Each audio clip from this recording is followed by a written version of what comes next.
Hey guys, I will show you how to fix this problem on Windows 11 system, and this solution is also applicable for Windows 10.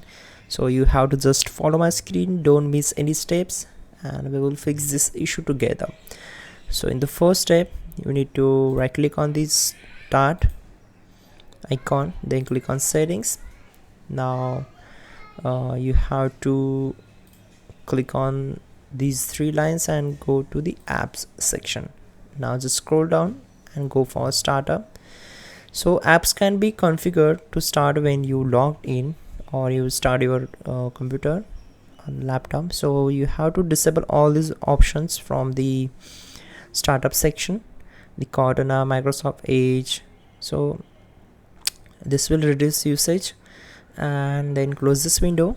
Again press Windows key plus R key together to open run. You can also go for here, search RUN, and then open it. Now type here ms config and hit enter. So you will get this window.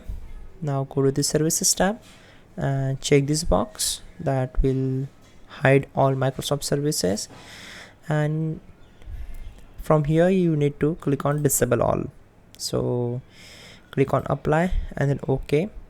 And if you not get these options checked, so you have to just check all these options and click on disable all. So click on apply and then OK. Then you have to restart your system. That's it guys, your problem will be solved.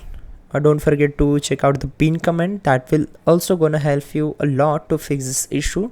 So check out and like the video, and please do subscribe the channel.